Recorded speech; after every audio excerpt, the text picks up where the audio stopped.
Hey friends, Keith Ellison here, Minnesota Attorney General, the People's Lawyer, back again with another edition of Affording Your Life.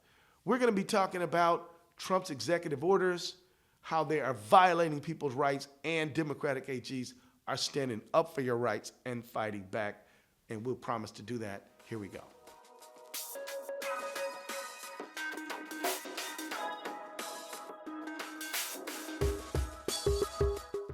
You know, friends, Donald Trump was inaugurated just a month ago, and yet he's already waging war on democracy. Executive orders laid down like commands from a king, issued from on high from the dear leader, causing chaos, panic, loss of livelihoods, and we're not even halfway through his first 100 days. People are looking for answers. I can tell you that. I've had several community meetings all over the state and even outside of the state, and people are concerned. We've received thousands of calls from concerned citizens, more than we've received during the height of the pandemic, more than any time since the murder of George Floyd. But a group of AGs across the country is using every tool at their disposal to stand up for the rule of law. And I'm proud to tell you that we are working together to protect America. We're printing nearly every single EO every day. Hot off the presses, it comes one or two or three. He's up to a whole bunch now. And I want to talk about those today. But I want to tell you, it can feel overwhelming to track every executive order. It's not easy, but we're doing it. We're tracking every executive order, every lawsuit. We know that they're trying to flood the zone and overwhelm people. But if somebody tries to overwhelm you, the main thing you've got to do is not be overwhelmed. You've got to get a system, and you've got to respond. My team is working hard to defend the rule of law, and every time the administration tries to ignore it, you can bet we will stand up for it. And we're not suing him because we just don't like Trump. That's nonsense. We're suing Trump because Trump is breaking the law. What he's doing is illegal. It is quite extraordinary to know that the president, who swears an oath to the Constitution and the laws, is systematically ignoring both the Constitution and the laws. We are a nation of laws. What does that even mean? That means that it is the laws democratically passed by state legislatures and Congress that we go by, not the whims of an individual. Trump and Musk are fighting against that very idea that we're a nation of laws. Trump and Musk can't force their way around the fact that we are a nation of laws. And we'll keep taking them to court every single time they try to get around the fact that we are a nation of laws. Let's talk about birthright citizenship. One of Trump's earliest actions, seems like a long time ago now, where he showed that he did not care one whit about the Constitution, is in the case of birthright citizenship. He issued this executive order as if it's his right to just declare who and who isn't a citizen. It isn't, by the way. Birthright citizenship is guaranteed under the 14th Amendment to the United States Constitution and under Section 1401 of the Immigration and Nationality Act. This has been settled law for over 125 years, as interpreted by the United States Supreme Court in a case in 1898 called United States versus Wong Kim Ark.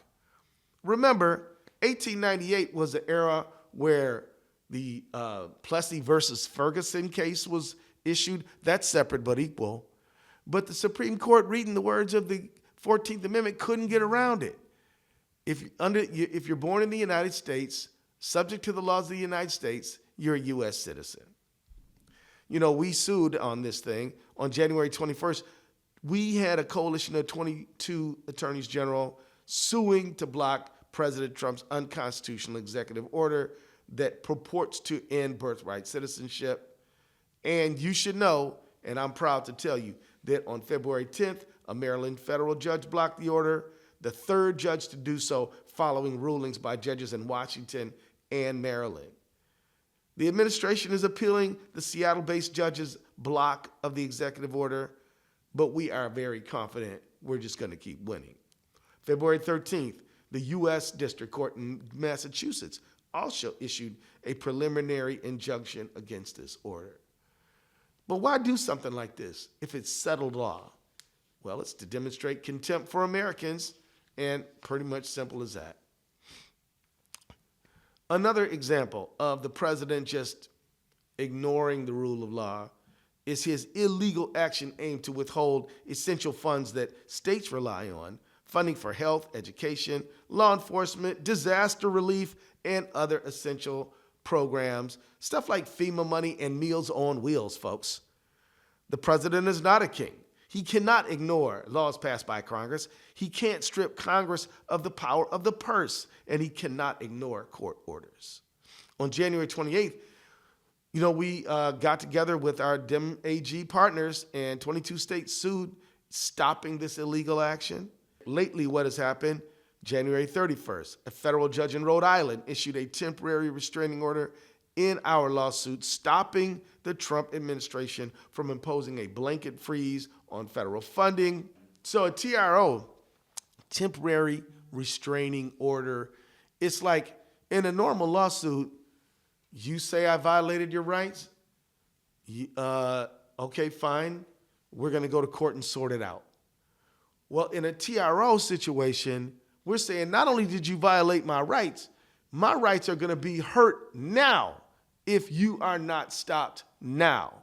So that's what a TRO is, right? So in the normal course of a lawsuit, like a car accident, slip and fall, there's probably not going to be a TRO. I sue you because you injured me, and we're gonna sort it out as to whose blame it is and who's gonna pay. But in some lawsuits, the injury that the defendant is doing is so imminent and so certain that you need a TRO, an immediate emergency to stop the unlawful action. That's what it is.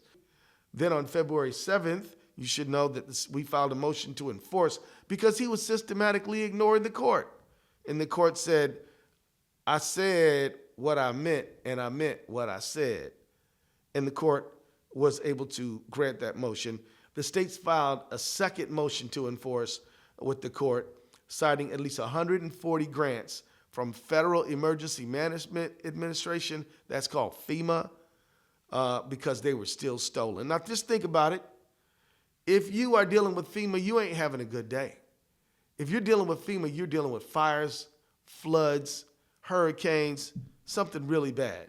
We're talking about critical emergency preparedness and recovery programs to address wildfires, floods, security, cybersecurity threats, and even more.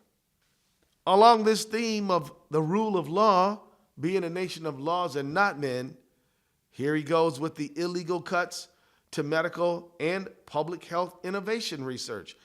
NIH, National Institute of Health, very important organization, which helps find cures and remedies and treatments for serious diseases. These funds fuel critical research into fighting chronic and catastrophic disease in every corner of our country, impacting countless families across America and countless jobs in the state of Minnesota. The administration's action violates the Administrative Procedures Act, which prohibits the National Institute of Health from requiring categorical and indiscriminate changes to indirect cost reimbursements.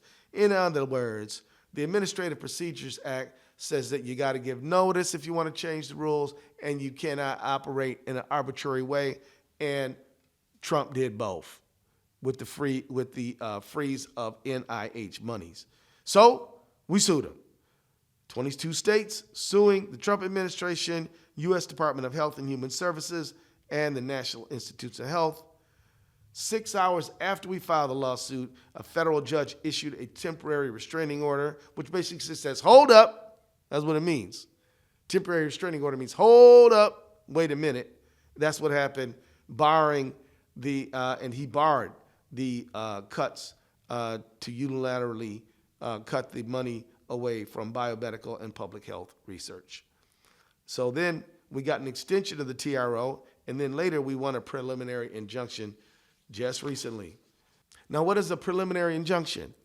Well, it means that the court has taken even more evidence in, taken a little bit more time to think about it, and is more certain that imminent harm can happen unless the offending conduct is stopped. So that's what that is.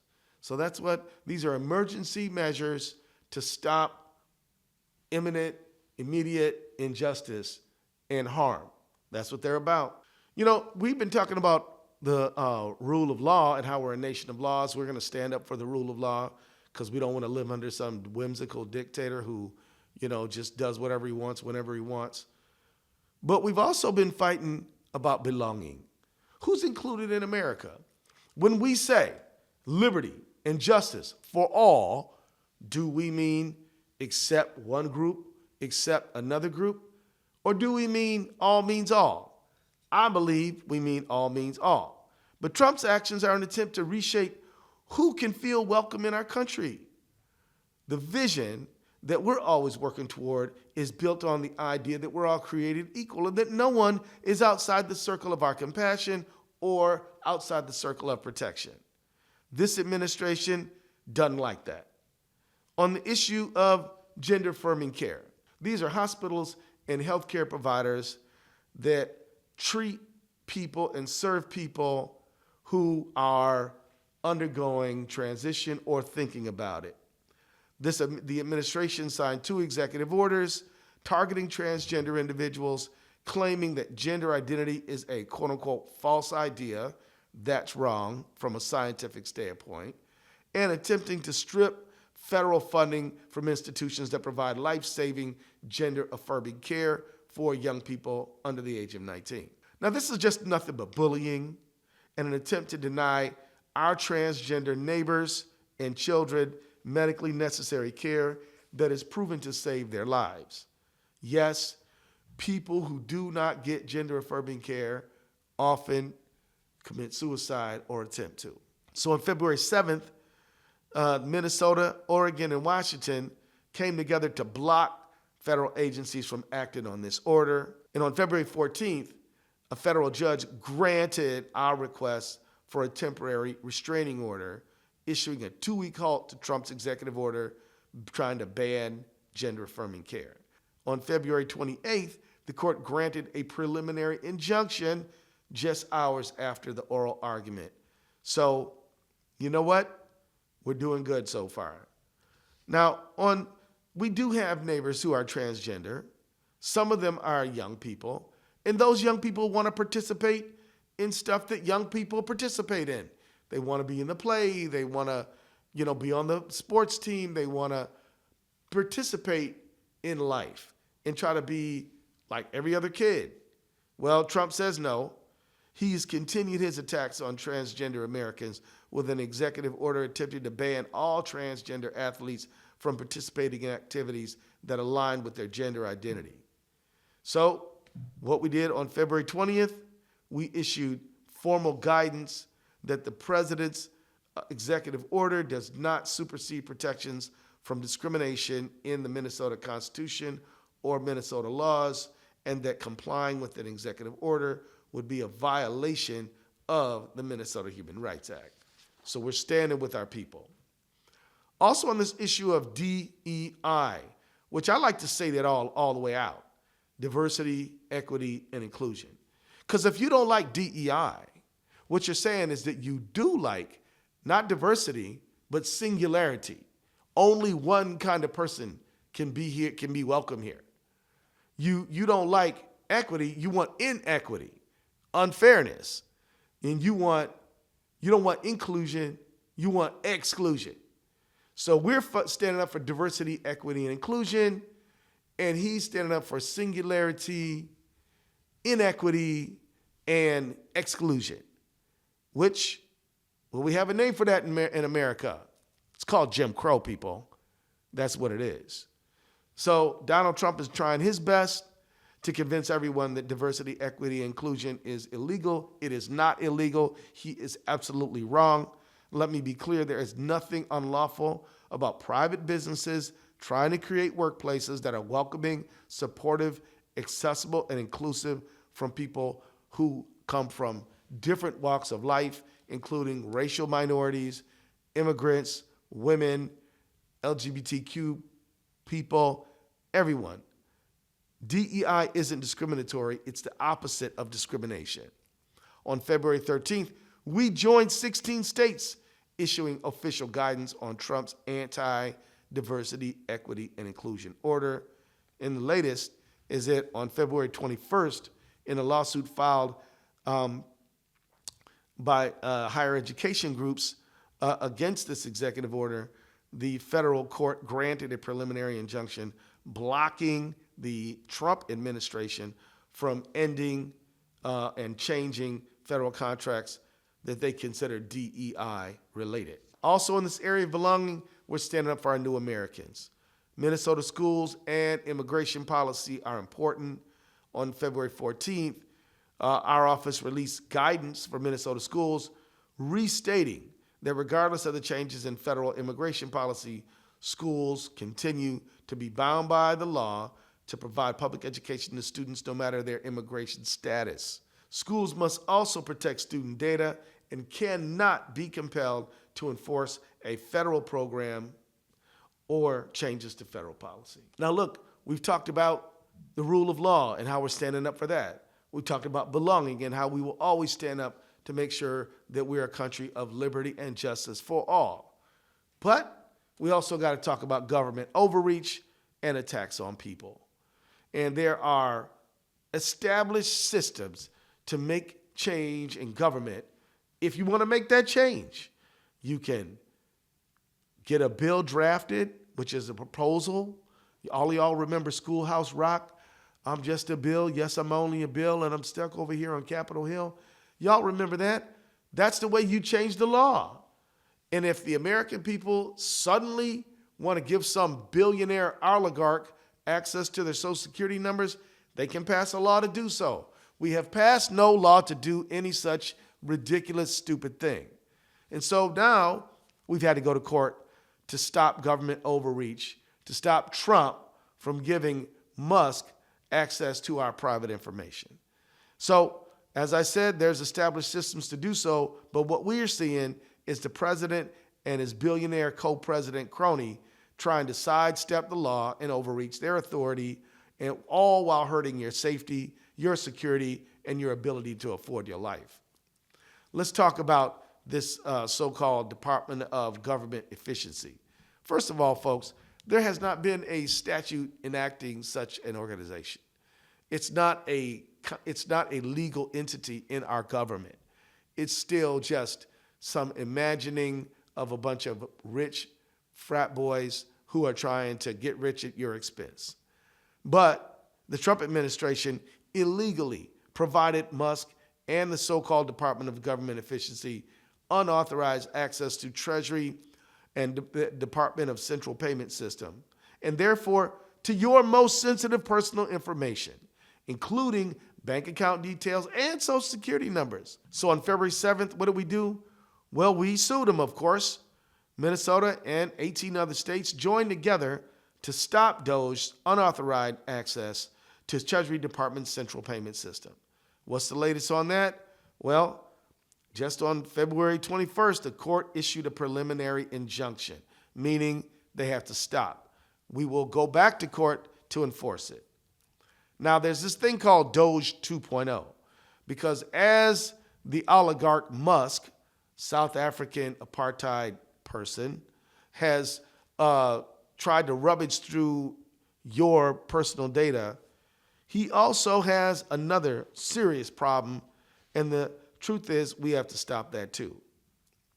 12 AGs came together, including Minnesota, arguing that the president violated the Appointments Clause by creating a new federal department without congressional approval and by granting Musk powers over federal government without seeking advice and consent of the Senate, the so-called Appointments Clause. The president cannot just have his oligarch friend who gave him $250 million in his election, his highest donor, access to your information and let him do whatever he wants. It violates the Appointments Clause in the Constitution, and we're suing to stop.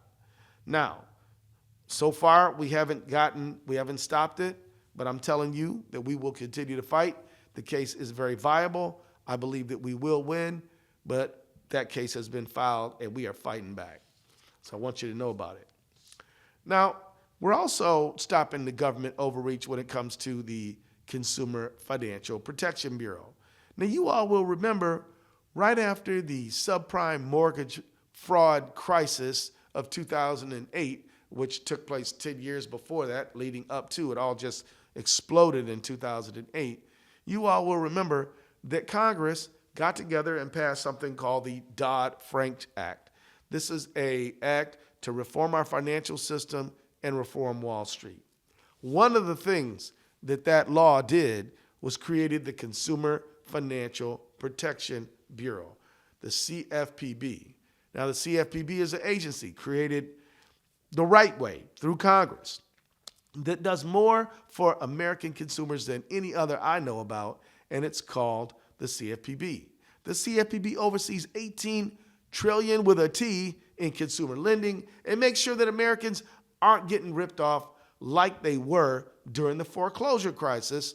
Since its inception, the CFPB has put about $20 billion back in the hands of everyday Americans who've been ripped off by one kind of fraudster or another.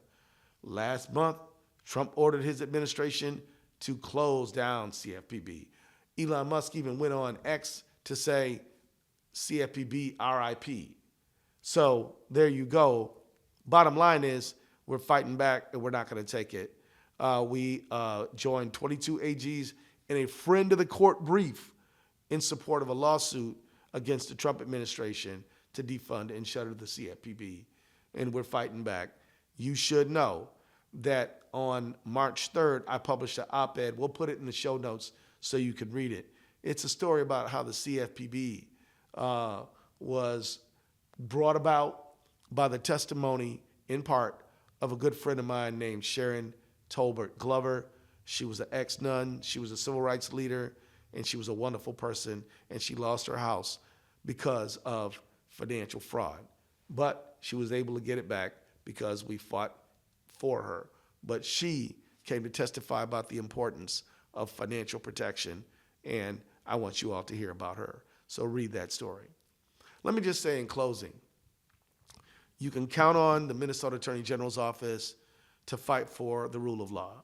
And you can count on the Minnesota Attorney General's office to stop government, federal government overreach, and to make sure that the government does what it's supposed to do and only that and not more, like trying to shut down the CFPB or reach into your private files and information in the Treasury Department. You can count on us. We will keep doing that. But we're going to keep doing everything. While we've been fighting Trump, we've also been making sure that you've been treated fairly by big companies. We've made sure that $35 insulin is the reality for everybody in Minnesota for the next 5 years. We're holding John Deere accountable because we believe that people ought to be able to fix their own machines or take them wherever they want to be fixed and the right to repair. We've been able to address highlight vapes, and they're trying to market vaping to kids. We're holding them accountable and stopping them.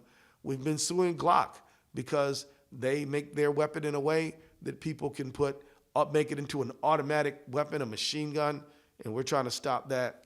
And we've made sure that workers, victims of wage theft, are getting protected every day. So this is what we're doing. We're doing our job, and we're holding the federal government accountable, and we will always be there for you. So we just want to let you know what we're up to.